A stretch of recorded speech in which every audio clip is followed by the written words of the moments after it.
Hello guys, আসসালামু আলাইকুম। আজ আমি আপনাদের সাথে এই কাস্টমাইজ কেকটির ডেকোরেশন শেয়ার করব। এই কেকটাকে আমি ক্রাম কোটিং করে ফ্রিজে রেখেছিলাম 30 থেকে 40 মিনিটের জন্য। এখন ফ্রিজ থেকে বের করে আমি হুইপ ক্রিম দিয়ে কেকটাকে কাভার করতেছি। প্রথমে কিছুটা ক্রিম দিয়ে কেকের উপরে সমান করে নিয়েছি। ব্রেড নাইফ দিয়ে আমি এখন সাইডে ক্রিম লাগিয়ে দিতেছি। প্রথমে আমি কেকের সাইডে ফিনিশিং আনবো, এরপর কেকের উপরে ফিনিশিং আনবো।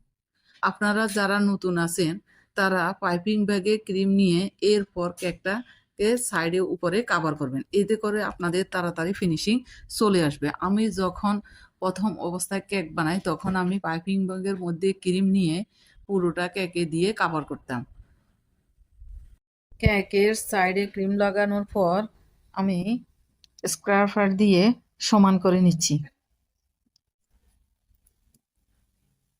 এখন আমি কেকের উপরে ব্রেড নাইফ দিয়ে সমান করে দিতেছি এবং ব্রেড নাইফে যে ক্রিমগুলো উঠে এসেছে এগুলো আমি বাটির সাথে মুছে নিচ্ছি।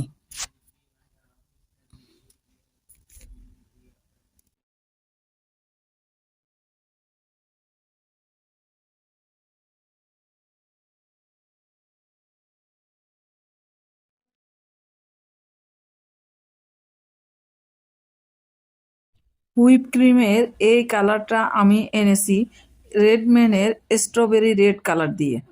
এখানে আমি বোটা বসিয়ে দিচ্ছি। এটা আমি বাজার থেকে ফিতা কিনে এনে নিজে বানিয়েছি। কেকের উপরের সামনের সাইডে আমি কিছুটা গোল্ডেন লিপ লাগিয়ে দিচ্ছি। কাস্টমার আমাকে যে পিকচার পাঠিয়েছে ওই পিকচারের মধ্যে এই গোল্ডেন লিপগুলো ছিল না, কিন্তু আমার কাছে কেকটা যেন কিরকম লাগতেছে। কেকের সৌন্দর্য বাড়ানোর জন্য আমি এই গোল্ডেন লিপগুলো লাগিয়ে দিলাম। কেকের সাইডেও একটু দূরত্ব বজায় রেখে কয়েকটা লিপ লাগিয়ে দিচ্ছি।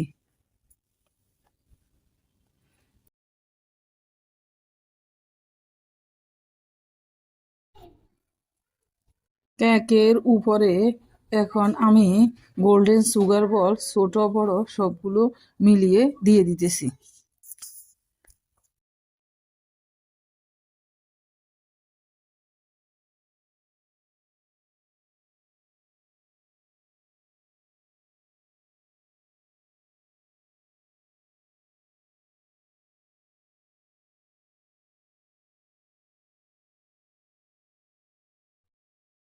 একই কাস্টমারে আমার কাছে দুটো কেক অর্ডার করে।